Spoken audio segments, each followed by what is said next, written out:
Assalamu алейкум, урматтуу телекөрүүчүлөр. Ободо ой пикир программасы. Бүгүнкү биздин көрсөтүүбүздүн темасы мамлекеттик тилге байланыштуу болмокчу. Баарыбызга белгилүү болгондой, мына мамлекеттик тилибиздин кыргыз тилдин мамлекеттик тил катары кабыл алынганына 29 жыл болду. Андан бери көп өзгөрүүлөргө, толуктоолорго, мыйзам жүзүндө өзгөртүүлөргө дуушар болду.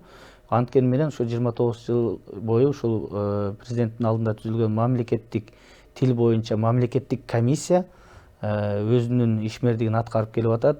Албетте комиссиянын оңгулуктуу иштери да бар. Ошол учурда комиссияга карата айтылган терс пикирлер да бар. Андан сырткары ушу мамлекеттик тил комиссиясынан башка дагы бир топ коомдук уюмдар иш алып барат. Ушу тил боюнча азын оолак аты элибизге да белгилүү. Ошондой эле бир топ биздин мындай жарандык активисттерибиз да бар. Ошол үчүн биз бүгүн талкууга мамлекеттик тил комиссиясынын төрагасы Назаркул Ишекеев агайыбызды чакырганбыз. Ошондой эле Кыргыз Республикасынын маданиятына эмгек сиңирген ишмер, белгилүү куудул Рахман Разыковду да чакырганбыз. Куш келипсиздер, урматтуу коноктор. Анда ушул талкуубузду баштасак, сиз мамлекеттик тил комиссиясынын төрагасы катары мына ушу 29 жыл ичинде биздин мамлекеттик тилге канчалык бир мындай өсүү же бир астейдил мамиле мамлекет тарабынан болду жана ушу комиссия кайсы деңгээлде иштерди алып барды жана бүгүнкү күндө негизги көйгөйлөр кайсы ойдон калып атат? Эми өзүңүз жакшы билесиз, советтик тоталитардык коомдо бир тилдин үстөмдүгү өкүм сүрүп турган. Анан Горбачевдун бийликке келиши менен улуттук кайра жаралуулар башталган. Улуттук аңсызым ойгоно баштаган. Ушунун натыйжасында кыргыз жаштары, студенттери, маданий коомдук ишмерлер бул тил маселесин көтөрүп чыккан. Ошонун натыйжасында атайын комиссия түзүлүп, өзүңүз жакшы билет болушуңуз керек. Атайын топ иштеп, анан тил мыйзамын иштеп чыгышкан. Анан иштеп чыккандан кийин бул мыйзам Кыргыз Совет Социалистик Республикасынын жогорку советинде 23 сентябрда 1989 жылы бекиген. Бул окуя кыргыз элинин азаттыкка, эгемендүүлүккө, күн корустукка умтулуусунун чечкиндүү жана ишенимдүү кадамы болду деп айтсак эч жаңылышпайбыз. Анткени менин терең ишенимимде мамлекеттүүлүк деген түшүнүк бул мамлекеттик тилден башталат. Менин терең ишенимимде мамлекеттик тил образды айтканда өлкөнүн жүрөгү. Анткени ал этностун иденттүүлүгүн аныктаган асыл баалдык. Биздин тилибиз эң байыркы тил катарында өлкөнүн атын берген, затын берген тил. Ошондуктан бул проблемага өлкө тынымсыз жана үзгүлтүсүз көңүл буруп келатат. Бирок проблемалар да алдыр. Мына ошол закон кабыл алынгандан кийин өзүңүз жакшы билесиз. Андан кийин ушу 20 жыл болуп калды быйыл мамлекеттик тил комиссиясы түзүлгөн. Анын эң башкы милдети өлкөдө тил саясатын жүргүзүү. Анын курамында мына бүгүнкү күндө 21 адам иштейт. 21 адамдын экөө Ош областында, экөө Жалал Абад областында турат. Калганы ушул жерде. Бишкек борбордук каалада турат. Анан калган областтарда болсо биздин ошол акимияттар тарабынан бекитилип, өздөрүнүн кызматкерлерин бирөөнө милдеттендирип койгон, ошолор аркылуу иш жүргүзөбүз. Рай акимиятта да ошондой иш жүргүзөбүз.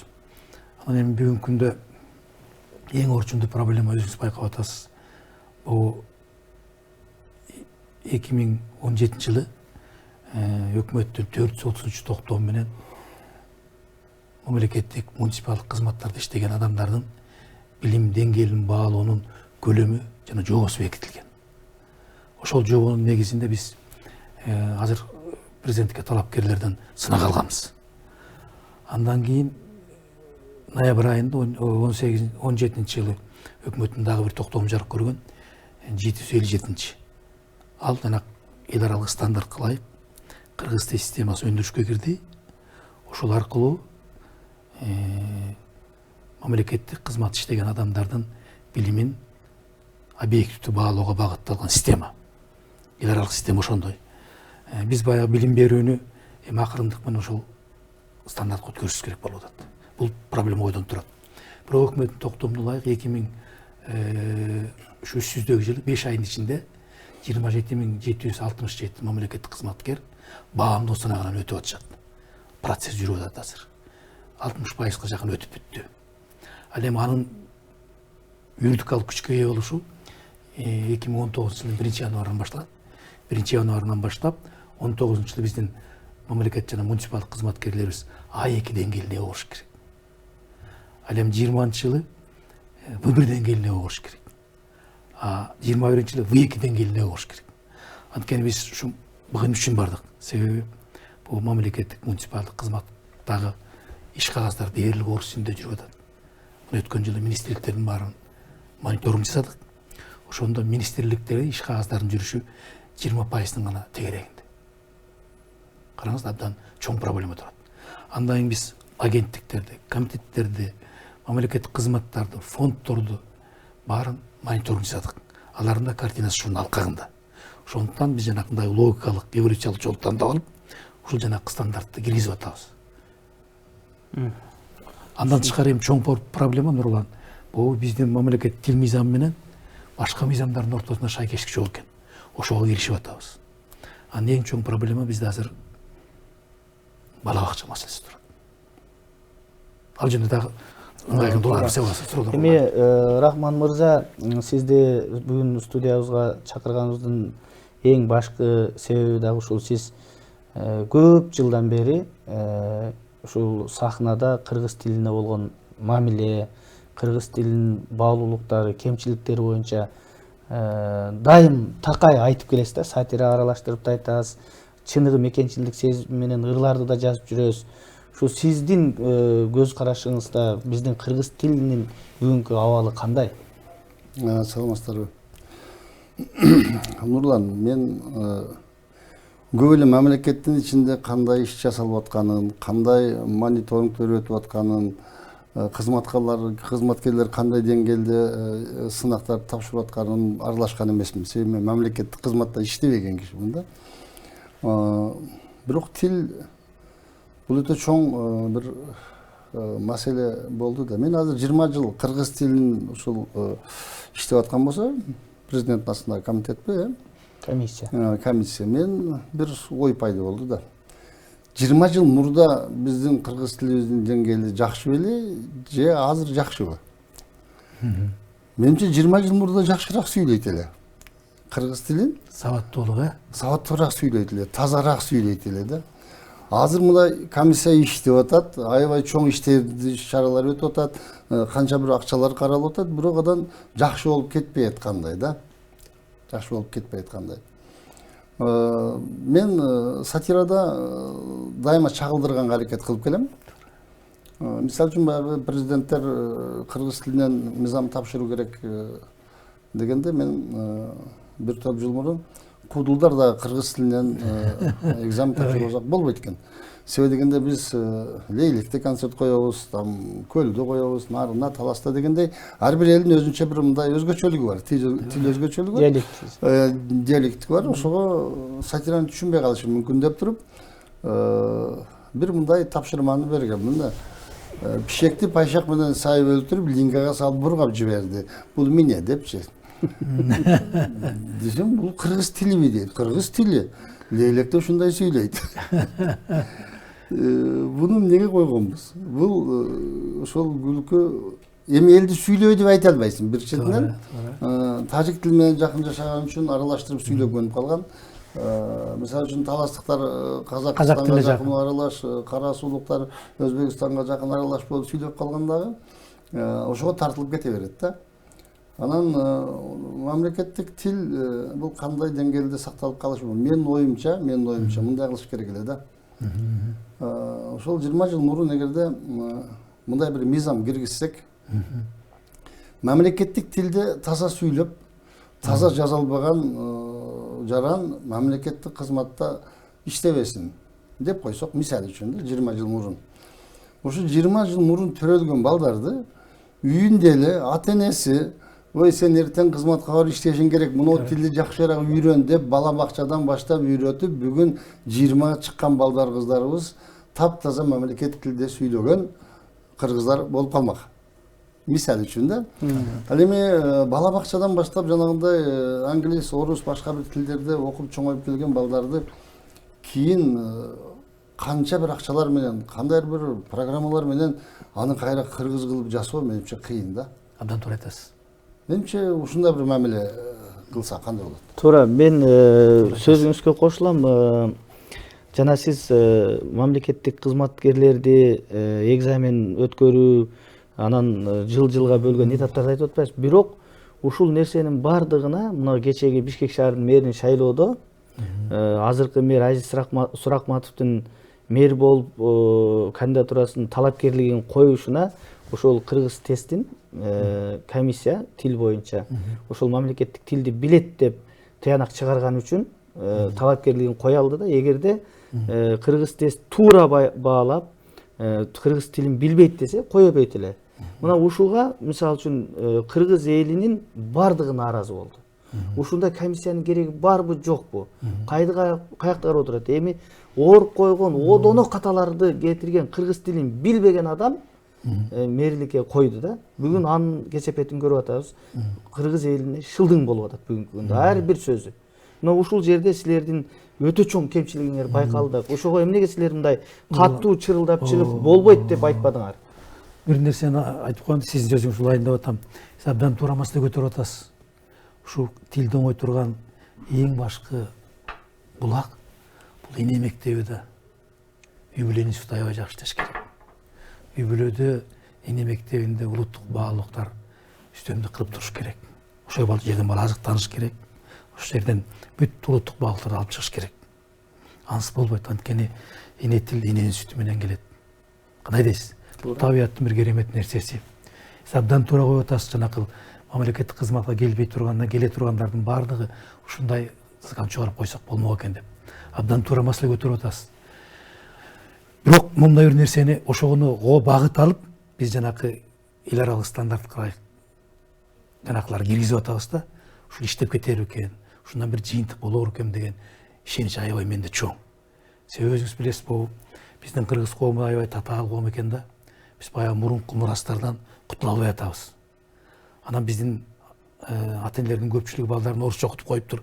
Ошол эле балдар өзүнүн эле жарандар. Кабинетине кирсең тияк башылы биздин эле балдар. Бирок кыргыз тилде жаза албайт. Айрымдары сүйлөй албайт. Муну жоош абдан татаал экен. Бул абдан экен. Ошол орусча айткан жана орусча окуп калган бала өзүнүн улут дилин алдырып койгондон ал өзүнүн улуттук баалуулуктарына кайтарып алыш абдан чоң күрөш талап кылат. Ошон үчүн башын ушундай башташ үчүн жана үй бүлө институтун абдан чыңдашыбыз керек. Анан бала бакчаларда ушул маселелер коюлуш керек. Анан ошондуктан биз момундай бир механизм киргизип атабыз. Биз жанагы суроого аз жооп берем, аз жооп ошого. Бул сиз ошого түз жооп берсеңиз, анан кийин уласаңыз сөзүңүздү. Биз муну талап кылып атабыз да. 21-жылы мектепти бүткөн бала, 10 класс бүткөн, 11 класс бүткөн бала В1 деңгээлде сертификат алсын деп атабыз. Аны албаса, анда жогорку окуу окуу жайына тапшырууга укук ала албайт. Ошол эле 21-жылы жогорку окуу жайын бүткөн бүтүрүүчү В2 деңгээлде сертификат алсын деп атабыз. Эгер сертификат жок болсо, ал мамлекеттик кызматка кирүү үчүн укугу жок болот. Мына ушул механизм иштеп кетсе, жыйынтык болобу деген үмүт сиздин сөзүңүзгө бир толуктоо. Анан бул Нурлан мырзанын берген суроосун мен айтайын. Биздин Бишкек шаарынын Ош шаары жөнүндө, макамы жөнүндө мыйзам бар. Ооба. Ошондо ачык жазылган сынак алуу жөнүндө. Көрдүңүзбү? Ошол сынакты уюштуруу Борбордук шайлоо комиссиясы менен Бишкек шаарынын шайлоо комиссиясына милдеттендирилген. Бизге мыйзам жагынан мага кагал жол жок. Менин бир гана функциям бар. Ошого комиссияны сунуш кылуу. 15тен аз эмес кишинин тизмесин берүү. Биз 24 кишинин тизмесин бергенбиз. Ушулардын ичинен тандап алып, комиссияга түзүп сынак алгыла дегенбиз. Эмне үчүн сынак алуу бардык? Себеби жанакыл өкмөт токтому боюнча жанакыл кыргыз тестин маңызы 2019-дан баштап юридикалык күчкө болот. А тиги Ош шаары менен Бишкек шаарынын мыйзамында тест жөнүндө эчтеке жок. Эгерде биз жанакындай жолго кетип калсак, анда да зучу чыгарышмак. мыйзамды бузду. Токтом боюнча бул юридикалык күчкө ээ боло элек деп. Ошон үчүн жанакындай салттуу жол менен кетип калды. Эми алдыда эч бир бийликке келүүчү кишиден сынак алынбайт. Кыргыз тесттен өтөт, колунда сертификаты бар. 5 жылдан кийинби, 2 жылдан кийинби, 10 жылдан кийинби президентке талапкер болобу, же Бишкек ош шаарына мэр болууга талапкер болобу, сертификатын көтөрүп барат да бүттү. Сертификат бир жолу төбөктө берилет. Мына ушул элдер стандартка барат. Эми сиздин анда комиссиянын төрагасы катары ошол Суракматовдун мамлекеттик тилди боюнча тапшырган тестин менен сиз таанышсыз да. Бүт интернет булактарына чыкты, каталары бадырайып жазылды, элементардуу сөздөрдү жазалы. Ошол сиздин оюңузда, сиздин көзүңүздө өттүбү өтпөдүбү ошол комиссия? Менин оюм боюнча комиссия коллегиялык органда. Анын чечимине мен жок, алардыкы мейли өткөздү алар. Кандай жол менен болду? Сиздин оюңузча ошону өткөзүш керек беле? Комиссиянын чечими өттү деген чечими чыгып калды. Мен ал комиссияга мен өзүм мүчөсү болбогондон кийин комиссиянын чечими макул. Ал эми чечим болду. Эми баарыбыз түшүнөбүз. Чечилди, өттү. Бирок сиздин жеке көз карашыңызда ошондой сабатсыз кыргыз тилин билбеген адамды өткөзүш керек беле? Мындайда мен бир нерсени ойлоп атам. Сиздер эмнеге кайчы пикир айтпадыңар? Мен мындай ойлоп атам, эми ал коллегиялык органдын бүтүмүн сындоого менин акым жок. Анткени ал жерде атайын түзүлгөн комиссия, буйрук чыккан, көрүнүктүү окумуштуулар турат. Өзүңүз көрүп атасыз. Алар чечим чыгарды. Анан мен эле капталдан чыга алып, эметсе мен мамлекеттик кызматта кишим, мен этикиме туура келбейт. Мен азыр ошол окуя өткөндөн кийин бир нерсени ойлодум. Балким ошол бир педагог Схомлинскийдин бир жакшы сөзү бар. Ар кандай баа оптимисттик планда коюлуш керек. Адамдын келечеги чексиз, дайрадай. Ага биз мүмкүндүк беришибиз керек, шанс беришибиз керек деген жакшы педагогикалык бүтүмү бар. Мен ошол аспекттен азыр сен сурай берсең ойлонуп атам. Мына эсиңизде болуш керек. Биз эгемендүүлүккө чыкканда Кыргыз Республикасынын 2 жолу премьер-министр болуп келген Апас Жумагулов агайыбыз кандай деңгээлде эле кызматка жүрүнүп, элибиз журтубуз үчүн кызмат кылды. Ошол эле Кыргыз Республикасынын экс-президенти эжебиз баарыбыз сыйлаган Розанын билими кандай эле кыргыз тилинен. Ошол эле кыргыз эли үчүн жакшы кызмат кылган уландарыбыз, жигиттерибиздин бири Муралиевдин билими кандай эле. Алар ошол бийликте туруп үйрөнүп, эл үчүн, жер үчүн жаман жакшы кызмат кылып кетишти. Алардын эмгегибиз бүгүнкү күндө сыймыктануу менен эскеребиз. Балким Бишкек шаарынын мэрине биз ошондой мүмкүндүк берүү маданиятына көбүшүбүз керек. Балким ал Бишкекке абдан жакшы кызмат кылып берер. Көрдүңүзбү? Ошондуктан ушундай бир оптимисттик позицияда, мындай келечекке үмүттөнгөн бир маданиятка үйрөнүү биздин алдыбызда турган милдет го деп ойлойм. Эми сиз албетте оптимисттик маанайда айтып атасыз, бирок ошол учурда мамлекеттик тилди белгилүү деңгээлде, тийиштүү деңгээлде билиш керек деген эрежени ошол комиссиянын жыйынтыгы көпчүлүктү мындай нааразы кылуу менен бирге, муну билбей деле кийин сүйлөшүп өтүп кетсек болот экен деген эле ой калтырды. Сиздин оюңуз кандай мисалы? Мен мынтип ойлоп калдым. Мүмкүн ошол комиссиянын курамы өздөрү билбейт окшойт тилдичи. Билбеген адамдарга тиги билгендей болуп көрүндү да анан өткөзүп коюшту да. Мен ошондой ойлоп калдым да. Мен же башкача ойлоп атамбы?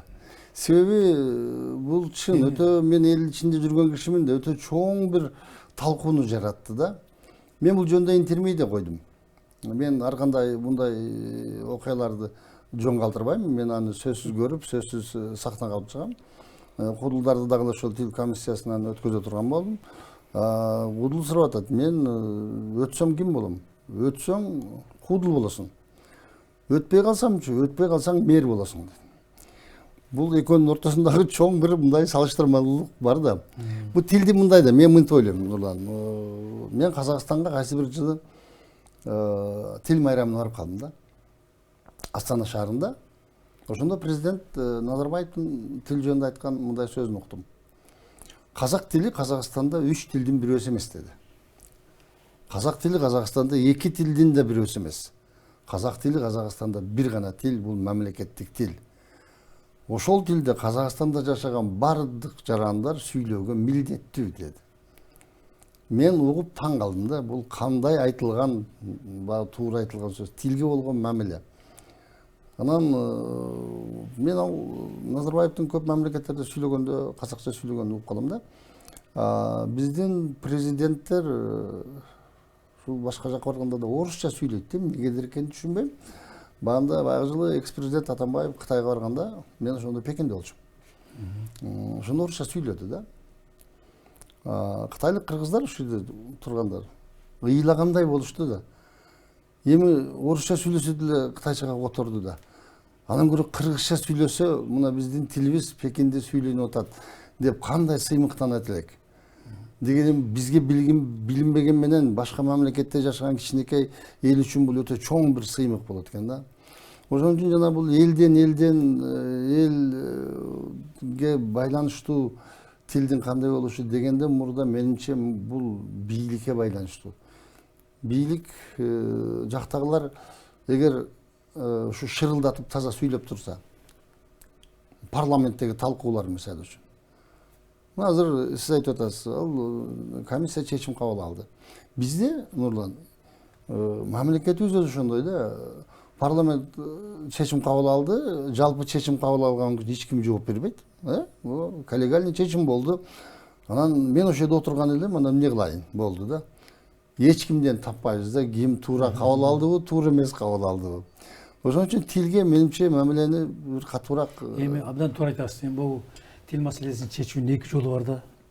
Биринчиси волонтаристик жол. Бул механизм Казакстанда аябай жакшы иштеди. Анткени тоталитардык бийлик, бир кишинин бийлиги, анын айткан дегени деген. Биз демократиялык жолду тандап алдык. Либералдуу жолду тандап алдык. Ошондуктан бизде жанакындай ар түрдүү көз караштар болуп атат. Анан мыйзамды сыйлоо маданияттагы акырындык менен калыптанып барат, чындыкка айтыш керек. Чынбы аткаруу жөнүндө ал маданиятты сиңирүүдө убакыт талап калат экен да. Ошондуктан жанакы кыргыз тилинин жөнүндөгү мыйзамдарды аткарылышы, жанакындай өйдө төмөн болуп жатышы, шаарда мисалы Бишкек шаарында, Чүй областында көп нерсе орусча болушу. Мына ошол эле мониторингту тиги Баткенде да Жалал Абадта жасадык. Ал жакта кыргыз тилинде иш жүрүп атат, бирок сабаттуулук жөнүндө маселе коюлуп атат. Бишкек шаарында балдарыбыз кыргыз тилин билбей атат, айылда орус тилин билбей атат. Мына ушул карама карыштарды бири-бирине жакындаштыруу маселесине барсак, Кудай буйрса иштеп кетер. Эми аны мындай мен ойлоп атам. Кудай буйрса азыр мына өзүңүз жана сиз айткандай Назарбаевди айтып атпайбыз, биздин өлкө башчысы мына Сооронбай Жээнбекович бийликке келгенден бери бул жагынан үлгү көрсөтүп атат. Мына баарыбыз күбө болуп атабыз. Жашыра турган эчтеке жок, чынбы? Мына ошо баягы тиги кемеге ага чейин арабтар келип кетти. Андан кийин тиги Венгриянын президенти келип кетти. Корейлерди кабыл алды. Мына ушул баарыбыз сиздердин да эми каналдан кетип, баары каналдан кетип, мунун баардыгы сөз таасир этет. Таасир этип жатканда мен өзүм сиз сыяктуу мындай эл менен жолукканда сүйлөшүүлөрдө байкап атам. Ушундай нерселерди акырындык менен көбөйтө берсек, Кудай буйрса, мына сиз өмүр бою ушуну таңазалап келатасыз. Сиз кыргыздын патриот ул экениңизди дайым тастыктайсыз. Чындык үчүн дайым күрөшүп келатасыз. Мен сиздин жанакы ой түйүмдарыңыз менен маалыматым толук, ырларыңыз менен да маалыматым бар. Албетте таптакыр мына биз баягы токтоп калды, такыр начар болот деп ойдобуз. Азыр биз түз ободобуз, андыктан телефон чалуулар бар экен. Урматтуу телекөрүүчү, сурооңузду бере бериңиз, өзүңүздү тааныштырып, биз сизди угуп атабыз. Угуп атабыз, сурооңузду бере бериңиз.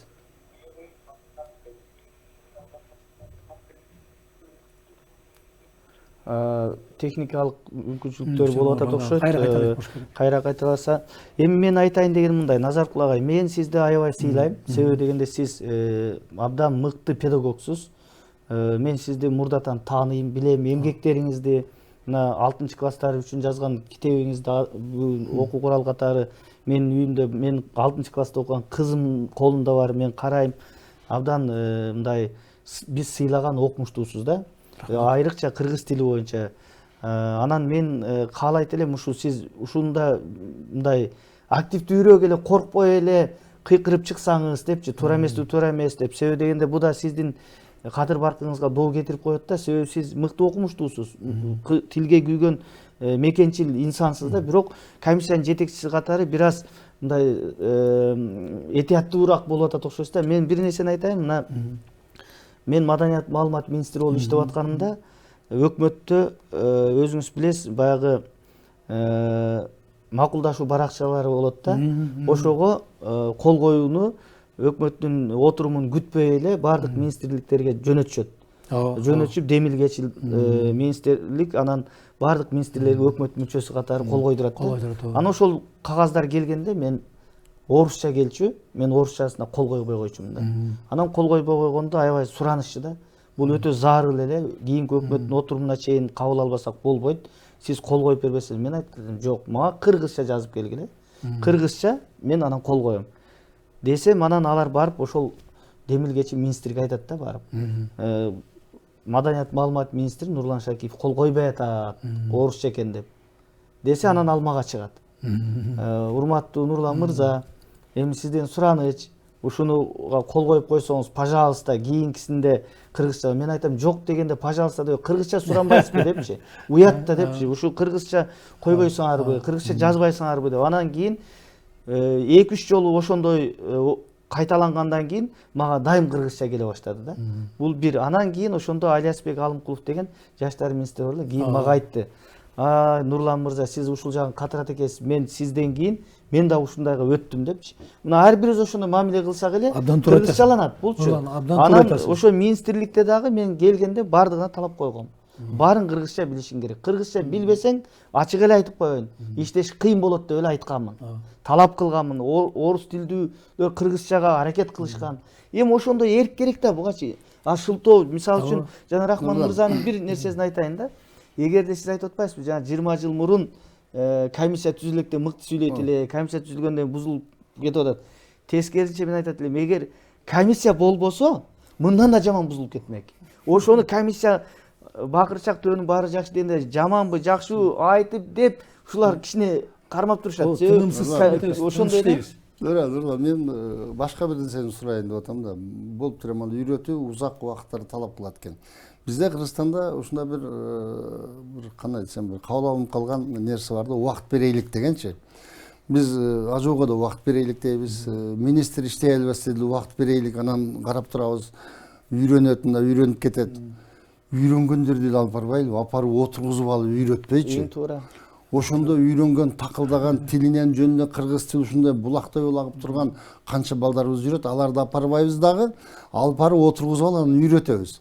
Бааны мен көп болуп калды, бир парламенттин курамында 20 депутатты көлгө компьютер үйрөткөн алып кеттик, жогорку кеңеште.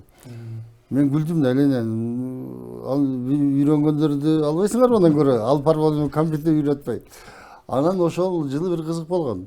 Жогорку кеңеш мыйзамдардын баарын кабыл алып бүтүп, мыйзам калбай калды, алып келбейсиңерби? Мыйзам жок, жумуш жок. Деди эле, мен сахнага чыгып айттым. По-моему, жана депутаттарды алып барганда макул деген жерин гана көрсөтүп коюшкан. Макул эмес деген жерин көрсөтпөсө керек. Ошон үчүн мыйзам баары өтүп кетип баратат депчи. Азыр башка нерсени айтайын деп атам. Мына көрүнөк жарнактардын жазылуусу. Шаарга кирсең, бир башка мамлекетке келгендей болосуң да. Эми ушуларды оңдоп, мындай бир кыргызча кылып, киргизче болсо киргизче менен, бизде азыр латын менен жазып, эми бизге окуйбуз болуптур. Ал эми айылдан башка жактан келгендер эмне жазылып турат, эмне деген фирма, ал эмне деген жарнак экенин окуй албайт. Ушуларды алмаштырып койгонго, мына сиз абдан көйгөйдү кошкодуңуз. Менин да баш оорум. Бул маселе боюнча биздин колубузда эч бир рычаг жок экен. Мыйзам чегинде жогу түрүндө. Буга тейлеген Бишкек шаарында атайын көрүнөк жарнак деген департамент бар болчу. Ошону биздин Алыбек Ибраимовго чейинки мэрибиз, атын айтпай эле коеюн, түшүнүп турасыздар. Ошол киши жойдуруп жибериптир. Бул көрүнөк жарнак деген чоң бизнес экен. Андан кийин Алыбек Ибраимович келгенден кийин мен түстөн сөзүнүн кабыл алуусунда болдум. Жана ушул маселе боюнча бүт көтөрүп бардым. Каталарды да бүт сүрөткө тарттырып, биз бир нече жолу кайрылган каттарыбыз алып, сиз буну ушуну чечип бериңиз деген. Бул болсо абдан уят болуп атабыз. Кайрылуулар аябай көп, даттануулар көп, чет өлкөдөн келгенге уят болуп атабыз. Шаардын жүзү жок, улуттук. Деп кирип айтсам айтты. Назар Кушакевич, Кудай буйрса мына жаз калды, Бишкек шаарынын депутаттарынын отуруму болот. Ошого Бишкек шаарынын түзүмүнүн жаңы структурасын киргизип атам. Кудай буйрса жана департаментти кайра калда келтирем деди. Тилек каршы аны жасай алган жок. Айла кетти. Президенттик аппаратка чыгып, президенттик аппараттын деңгээлинде, бөлүм башчысынын деңгээлинде жыйын өткөрдүк. Актуалдуу жыйын өткөрдүк. Ага Бишкек шаарынын прокурору келди. Архитектура курулуш боюнча департаменти же бөлүмү анын башчысы келди. 2 депутаты келди Бишкек шаарынын. анан вице мэр келди. Отуруп сүйлөштүк. Болгон ортого салдык. Мына. Эмне кыласыңар? Көрнөк жарнак деген законду бузуп атасыңар. А дегенде кыргызча чоң жазылыш керек, эреже боюнча. Андан кийин орусча кичинекейирээк тамган жазылыш керек. Эч качан кытайча жазылбаш керек. Арабча жазылбаш керек. Деген маселени коюп чогулуш кылдык. Ал жерден баардыгыбызга салтанаттуу оозасын берди. Бирок иш жылбай койду. Иш жылдар албай койду. Бирок биз ар бир кеткен катаны мэрге да жөнөтөбүз, сайтыбызга коебуз, ошол районго таанып болсо райондун акимине жиберебиз. Ушундай болуп атат, иштеп атабыз да. Анан раз депутаттардын тобу демилге көтөрүп, жана бузуулар жөнүндө мыйзам бар экен, ошого өзгөртүү киргизип, кыргыз тилинде көткөн жарнактардын ката кеткендерге айып пул салсын деген менене киргизип берди. Аны жайында президент кол коюп берди. Эми айыл өкмөттө айып салынат, рай акимде айып салынат, мэрде айып салынат. Кудай буйрса мейкинди кеңейлде. Эми ушул закон иштеп кетсе, экөөсүндөр оңолуп калабы деген үмүтүм чоң. Дагы теле көрүүчүлөрдөн суроолор бар экен. Урматтуу теле көрүүчү, өзүңүз тааныштырып сурооңузду бере бериңиз.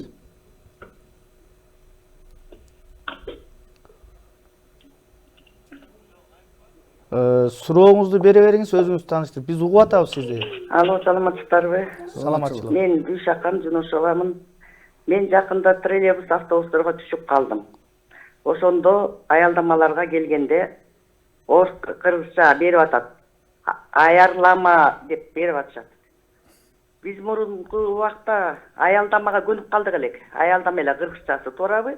Эми реклама кылып берип атышат, аялдамага токтоп жатабыз деп. Түшүнүктүү суроо. Абдан туура. Мына биз буга чейин талкуулар болуп атат. Болуп атат бизде да болуп. Муну да атайын, мен азыр иретимен айтып берем. Бул талкуу болуп кетти. Президент комиссиясында бир жолу отурум болду. Буга чейин аялдама деп келгенбиз. Анан бул сөздүн терс да мааниси бар экен. Кыргыздар аярлай туралы деген сөз болот деп бир тобу чыгышты. Анан бул сөздүн этимологиялык маанисин талдап, реттеп, анан бир илимий жыйын чыгарыш керек болуп калды. Бул боюнча биз Улуттук илимдер академиясына официалдуу кат менен кайрылдык. Окумуштарды токтогода туруктуу бир чечим чыгарып берилет. Биз ошону элге айталы, мондай айталы деп. Азыр ошол процесс жүрүп атат. Анан тиги сайттарга чыгып кетип талкуу жүрүп атат. Эми азыр Кудай буйрса илимий жыйынтык чыгарып берсе, сөздүн жанагы аялдама деген сөздүн теги каяктан чыккан, эмне болгон? Бүт териштирип анан бир илимий жыйынтык керек болуп атат да. Анан шаарла мондай болот деп мен айта салсам, анда биздин кызмат өзүңүз билесиз, мамлекеттик кызмат. Ал жерде окумуштуулар жок. Дагы уят болуп башка жак багытына кабылып калчу дайбыз. Ошон үчүн илимий жыйынтык күтүп атам, чынын айтайын. Мына азыркы процесс ушундай, ушул деңгээлде. Рахман мырза. Анан сиз айтыңыз, сиз балким эл арасында сиз балким жакшы бир ой сүрүш кыларсыз. Сиз өзүңүз мындай терең ойчул. Мен эми кандай десем, мен сатирик катары башка бир мындай жактан көрөм, кыргыз тилин өнүктүрүүнүн кандай бир жолдорун. Бул эми дагы бир мыйзам талап кылса керек. Бирок мен мынтип ойлойм да, кыргыз тилин жакшы билген, эгер эки адамды кызматка алып аткан болсо, кыргыз тилин жакшы билген адамды алыш керек да. Мисалы үчүн. Кыргыз тилин жакшы билген адамдын айлыгы бир 10% жогорураак болсо. Кааласаң, сен да үйрөнгүн да ошону ал. Тигиники азыраак болсо дейм да, мисалы үчүн. Кыргызча жарнакты жаза турган болсо, ага бир мындай премия дейбиз бериш керек да. Анан орусча жазып, эгер башка тилде жазса, аны мындай бир айыпка жыгып койсо, кандайдыр бир ушундай жолдорду тапсабы дейм да бул. Азыр биздин балдар билбейм, өтө кыйын болуп атат. Мен неберем менен отуруп алып аябай тамашалашам да. Кечеги тил комиссиясы өткөндөн кийин неберем мени аябай шылдыңдай турган болуп калды. Ал отуруп алып угуп, экөөбүз талкуулайбыз. Мен сатира жазам, ал айтат. Анан тиги мугалимдер эле билбейт экен го, билсе муну өткөздү го дейт. Ушундай бир нерселер болуп атат да. Кыргыз тилине мен ошол Казакстандан келгенде жана президент Назарбаевдин айткан сөзүнөн кийин бул жерде жүрөт да, биздин тил эмнеге моундой деген. Ага чейин моундой болуп калды. Бетасторус жаңы келгенде Кыргызстанга мен бир жумуштар менен кабылдамага кирсем, бир турчанка кыз отурупту, мен орус окшойт деп ойлодум. Анан начальник свободен деп орусча десем, отура туруңуз, азыр бошогондо киресиз деп таң калдым да, таптаза кыргызча сүйлөйт. Анан жанында отуруп кыргызчаны жакшы билет экенсиз десем, мен 5 жыл кыргыз тилин үйрөнбөдүмбү Кыргызстанга келиш үчүн дейт. Анан бекер эле үйрөнгөн экенин көрсө, бу жерде сиздер баарыңар эле орусча сүйлөйт экенсиңер дейт. Бул кандай деген нерсе. Мына көрдүңүзбү, ушул үйрөнүп келсе биз ага орусча сүйлөп абдан атабыз. туура айтып атасыз. Мына Ошондо анан мен могу жерге бир кыргыз тили деген ыр жазгам. ооба. окупаңыз, окурман ошол уксун. келип залдан отуруп, Нурлан сен да болсо керек. О, мен айтайын дегеним, ошону азыр өзүм айтайын дедим эле. Ошол сиз ошол ырды жазганда, жаңы жазып анан элге ошол спорт ордосуна келип окуганда, сиз окуп бүткөндөн кийин отургунчак элдер 3 мүнөт кол чапканбыз да. Кыргызстанда кыргыздар 3 мүнөт кол чаппайт. Ашпесе 30 секунд чабат. Сизге 3 мүнөт кол чабып турганда ошондо элдердин мындай мекенчилдик сезими, анан бир топ мындай бир духу көтөрүлгөн да. Ошол эле учурда абдан кейиштүү абалын түшүнгөн. Ошондон үчүн мен дагы сизди чакырып атканда айтпадымбы? Ошол ырды бир окуп койсоңуз эфирдеге келип дагы. Келиңиз, мына элге таасир этели. Элге мен бул ыр ошончолук таасир берет деп ойлогон эмесмин биринчиденчи. Бирок мага ушунчалык катуу таасир бергенен аябай жиним келип, аябай ичимден бир батпай, ошол поездда келатып ошол жанагы сөздөрдү угуп алып, кыргыз тили кыргыз үйдө сүйлөнбөй, кыргыз тилин кыргыз калды үйрөнбөй, кыргыз тили паспорту жок кыргыздай өз үйүндө өгөйлөнүп жүргөндөй. Кыргыз тилин мынча неге кыйнадык? Сындасак да орусчалап сындадык. Кыргызстан мекенимде бырдабай, Киргизия общий дом деп бырдадык. Казак тилин босоголон каратпайт. Абына эсимен чыгып кетет ушундай да. Абдан жакшы. Немеден көптөн бери окуган кыялман чыгып кетти. Нурлан, мен ойлойм да, бул кыргыз туруп, кыргыз үйлөө болуп туруп, ата менен бала, эне менен кыз, чоң ата менен небере, чоң эне менен небере улуттук тилин колдонбосо ал үйдө, ал үйдүн трагедиясы. Каякта келечек кандай? Каякта кыргыз тил? Ушуну биздин кыргыз жарандар түшүнсө, өзгөчө шаарда өскөн интеллигенция. Мына ааламдаштыруу деп атпайбызбы? Бул азыркы мезгилде саясий, социалдык, экономикалык, коомдук, маданий агартуучу тармактын өзүнчө бир феноменине айланды. Мына ушул бизге 3 багыттан таасир этип атат да менин түшүнүгүмдө. Биринчи, эне тилин билбеген, улуттук аң сезиминен ажырап калган, тарыхын билбеген, үрп адат, салт санаасын билбеген, жада калса тектик, генетикалык, медициналык өзгөчөлүгүн билбеген, ата баштап кеткен ала тоонун баркын, наркын түшүнбөгөн муун өсүп чыкпадыбы? Ошол муун, ошол эле мезгилде дилине алдырып койгон муун башка тилди сүйлөп, ошо башка тилдин, башка элдин, башка этносунда өкүл болбой калбады, ортодо калды. Бул коркунучтуу катмар.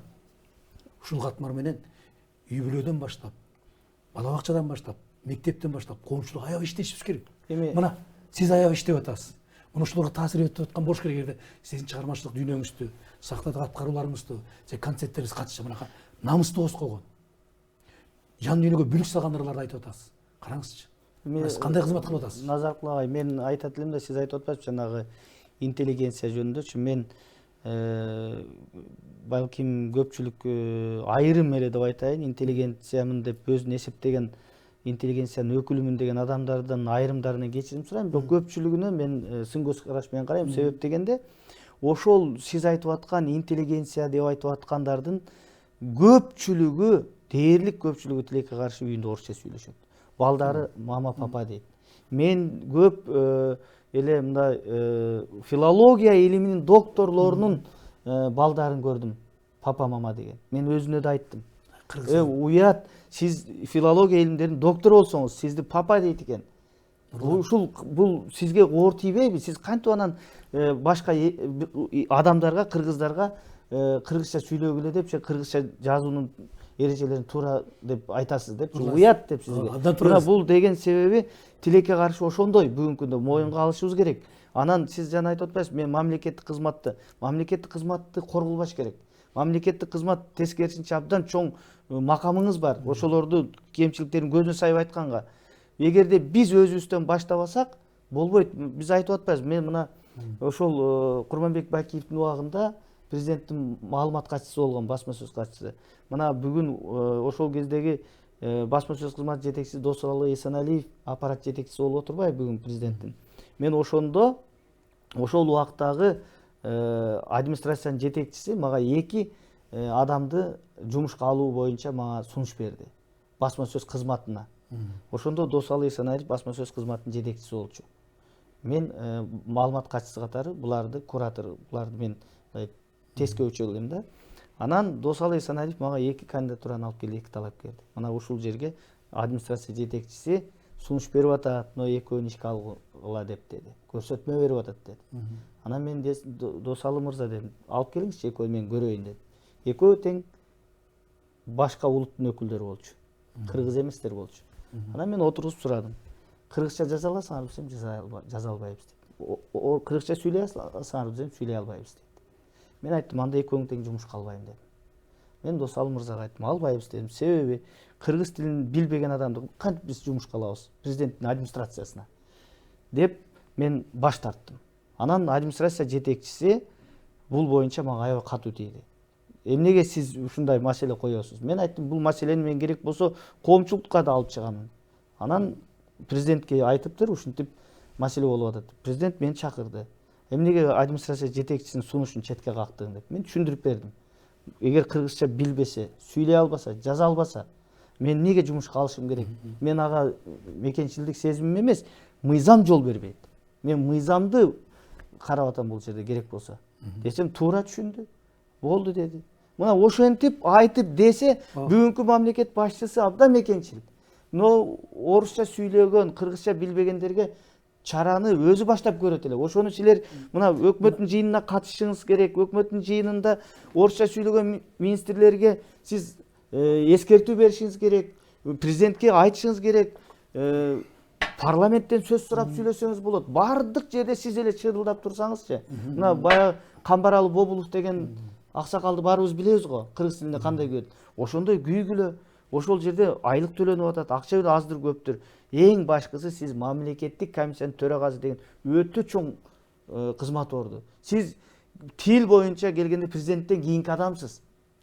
Сиз баарына чара көрүңүз.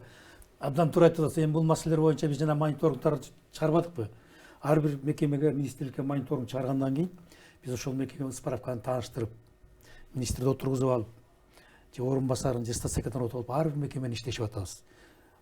Чогулушун жүргүзүп, проблемаларды коюп, аларга жардам берип 12 министрликти бүттүк. Эми Кудай буйрса комитет агенттер көтөбүз. Эми ушунун жыйынтыгы жүрүп отуруп, өкмөттүн деңгээлинде же президенттин деңгээлинде чоң жыйынга барат. Кудай буйрса бул жагы тишчирип атат. Ал эми жанакы атуулдук позиция, жеке адамдын демилгеси бул чеччи фактор. Сиз жана айтып аткандай. Мен деле ошол министрдин орун басары болуп иштеп турганда, мен министрликке барганда ойлогон эмесмин. Барсам, момундай бир муздак стена кабылгандай болдум. Бүт орус тилинде жүрөт экен. Ооба, иш бүт калган бүт орусча экен. 90% орусча. Жолугучларым бар орусча экен, жана мен сага айтып бердим. Ошондо мен форматты буздум. Ар кандай эл аралык деңгээлдеги делегациялар келет. Жанында бирден котормочу бар. Англис тилинен орус тилине, англис тилинен япон тилине которот. Мен айттым, андай формат иштей албайм мен. Япон, кыргыз, кыргыз, англис, кыргыз, француз тилинде деп талап кое баштадым. Ошондо ошол эл аралык уюмдардын элчилеринин жанында бирден кыргыз котормочулар пайда болду. Ушул салтты мен талап кылып, ошол кызматтан кеткен түшүндүрдүм.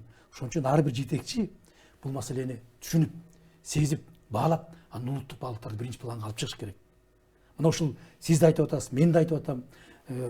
Ким өзүнүн жанакындай жанрды өзгөчөлүгүн айтып атат. Ушул гана угуп турса биздин жанакы көрөрмандарыбыз таасир этер. Кудай өзүнчө бир биздин тил саясаттын агымы. Мен бир өткөн сазовдагы парламентке барып, бир комитеттин отурумунда катышып калдым. Ошондо юстиция министри эсимде жок, бир мыйзам проектин сунуштап тил боюнча алып кирген экен. Ошол талкууну угуп отурдум да, ушундай болуп калды. Бул жакында болгон эмес. Бул көп болгон. Мен баргандай мыйзам келди. Өткөн чакырылыштарда. Өткөн чакырылыштагы. Анан анда мындай деген закон ошол долбоор экен. Көрүнөк жарандактарды жазып атканда бул сөзсүз кыргызча жазсын. Анан астына азыр силер айтып аткандай жазсын деп. Жарандак жөнүндө мыйзам ошондой. Ушул мыйзамды алып барган да. Ушул мыйзамды талкуулап отурушуп өткөрбөй коюшту да, мындай жаратпай коюшту. Бул мындай деп башталды. Анда кылсак анда чет элдик фирмалардын укуктары бузулуп калат. Биринчиден алар көп акча кетирип жасаган, анан алар укуктары бузулуп калса кандай болот деп биздин депутаттар ушундай ар жактардан келип отуруп акыры бул жарабайт деп койду. Ал мындай деп атат: мурдагылар тура берсин, мунан кийинкилери жазылганда ушундай жазылсын деп. Аябай мындай мен угуп отуруп таң калдым да. Эми бир жактан башка бирөө келип буга тоскоолдук кылып аткан жок да. Биздин ошол жерде отурган депутаттар буну көтөрүп чыгып атышат. Мына азыр деле ошол депутаттар отурса керек. Азыр деле ошо силер айтып аткан мыйзам ошол жерде токтоп турат, мисалы үчүн эмнеге өткөрбөйт? Аны ушул нерсени сунуш өткөзбөсө, анда Нурлан мырза айткандай, сиз муну депутаттар ушул мыйзамды өткөзбөй атат. Биз сунуштаган муну проекттер өтпөйт деп айтсын. Биз билейли кайсы депутаттар. Көрдүк жарандам жөнүндө мыйзам өткөн. Жана сиз айтып аткан маселе ошол турат. Ошону аткарбай атпайбы? Элдин ошол эле кызматтагы адамдардын, жанакы көрүнөк жаранакты сунуш кылып аткан адамдардын ошол мыйзамды сактоо маданияты, колдонуу маданияты ишке ашпай атпайбы?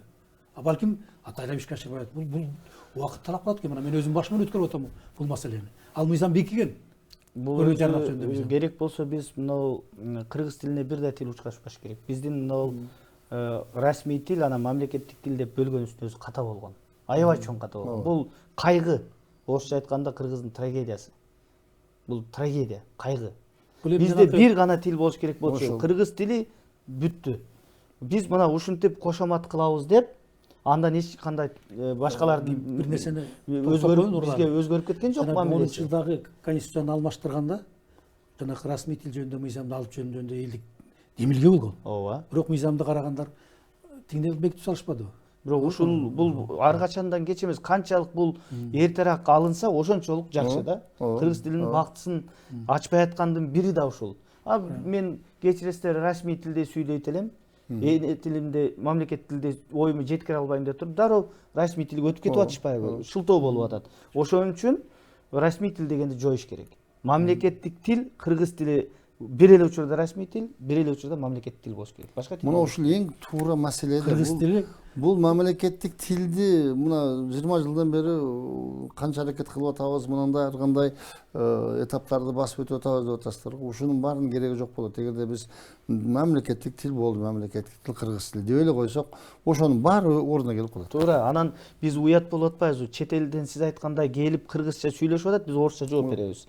Анан эң башкысы убакыт керек, анан кийин акча жетпей атат, анан окуу куралдар, адабияттар жетпей атат деген да шылтоо. Мына көрүп атпайбызбы? Каалоо болсо бардыгы болот экен. Келип туруп үч айтат, таптатынакай турмуш тиричиликке керектүү сөздөрдү, сүйлөмдөрдү сүйлөп, чет өлкөлүк Жапону деле, Корея деле, Американы үйрөнүп келип атпайбы? Англичан деле келип үйрөнүп кетип атат. Ал көрдүңүзбү? Бир жылда тимеле биздей сүйлөп атышат.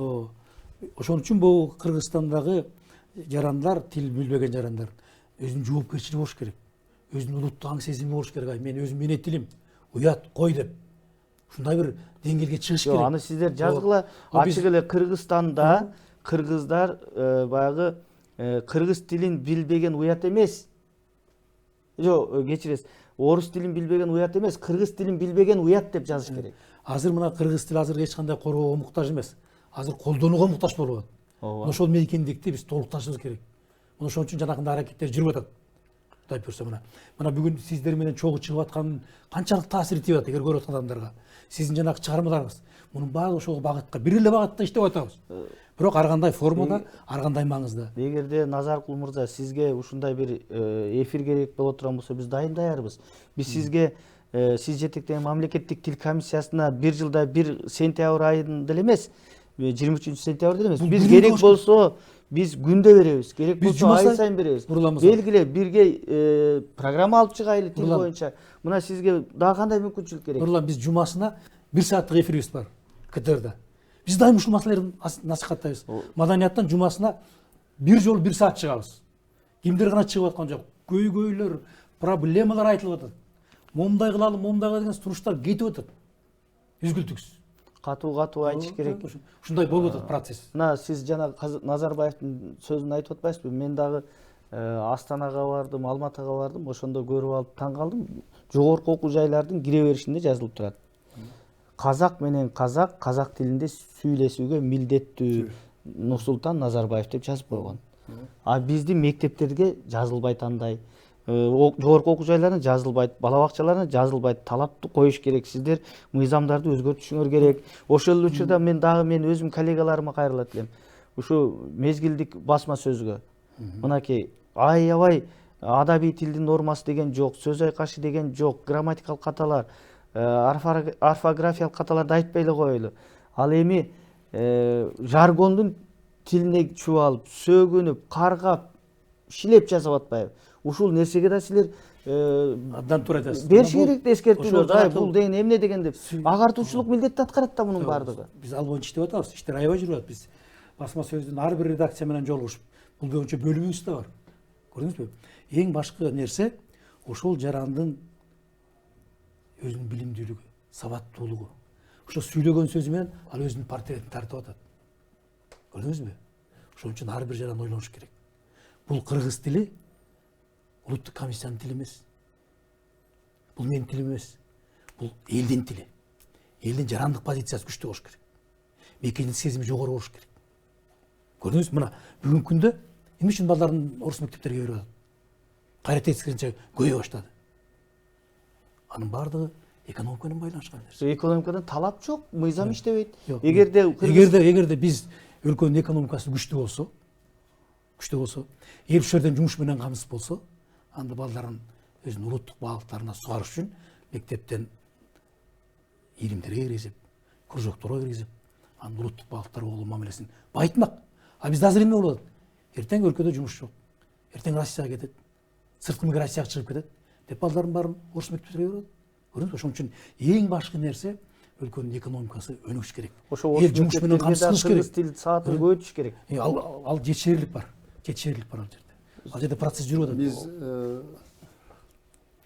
Биздин балдар деле биздин кыргыз эли тил үйрөнүүгө башкаларга караганда мындай бир артыкчылыгы бар. Абдан жөндөмдүү. Жөндөмү өтө башкача да, башкача. Ар кандай тилди үйрөнгөндө өтө жогорку деңгээлде үйрөнөт, бат эле үйрөнөт. Мисалы үчүн грузиндерди, армяндарды 100 жыл орусча сүйлөсөң деле баары бир жана өзүнүн армянча, грузинча кала берет. А биздин кыргыздар так сүйлөгөнгө үйрөнүп кетет да. Мен бир мындай нерсени айтып берейин.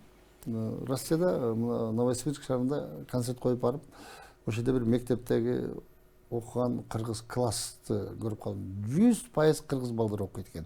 Бир класста 23 бала тапшырылган экен, кыргыз баланын бир орус бала. Кийин 3-4 күндөн атасы алып кетип калыптыр. Булар мына окуса кыргыз болуп калат, мен башка жака барып тапшырам деп, жалаң кыргыз балдар калды дейт. Завуч менен сүйлөшүп атам да. Бир жылдан кийин булар эми кантип окуйт экен деп ойлоп атам дейт жанагы. Бир жылдан ошол класс эң жогорку көрсөткүч менен бүтүптүр. Жалаң кыргыздар. Мен таң калдым дейт. Бул кандай дейт, бул балдар дейт, ата энеси базарда отурган соодагерлер болсо, бул орус тилин мынчалык деңгээлде булар кантип өздөштүрүштү.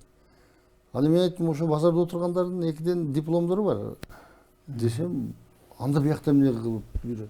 Эми орустарга жардам бергени келгенбиз, кийин кайра кетебиз деп.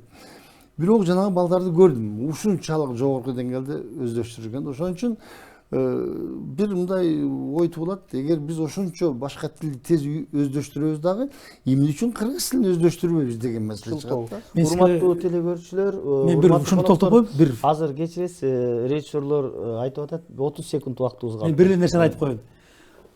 Жанакы нерсенин бир философиясы бар. Тил табияттын энтиси. Тили табият жараткан. А көчмөндөр маданияты табият менен эриш аркак шайкеш жасаган улуу маданият. Көрдүңүзбү? Ошол баалыкта биз алыс кете элекпиз. Ошон үчүн жана биздин балдар тез тилди үйрөнүп, тез өчтүрөт. А отурукташып калган эл, маданияты калыпка, ретке түшүп калган элдин мамилеси такыр башка. Тилге болгон мамилеси такыр башка. Рахмат. Бул философия ушул жерде жатат. Рахмат. Урматтуу коноктор, абдан кызыктуу талкуу уюштурдук деп мен ойлойм. Эми эмне деген күндө дагы мамлекеттик тил комиссиясын биз абдан колдойбуз. Бул керек. Сизге окшогон ошол жерде мындай чыган окумуштуу башкарып атканда сүйүнөт. Болгону ошо биздин сизден өтүнүчүбүз катуураак талап койсоңуз. Урматтуу Рахман мырза, сизге чоң рахмат келип катышып бергениңизге. Урматтуу телегөрүүчүлөр, ушуну менен кезектеги көрсөтүүбүз соңуна чыкты. Кайрадан жолугушканча сак саламатта болуңуздар.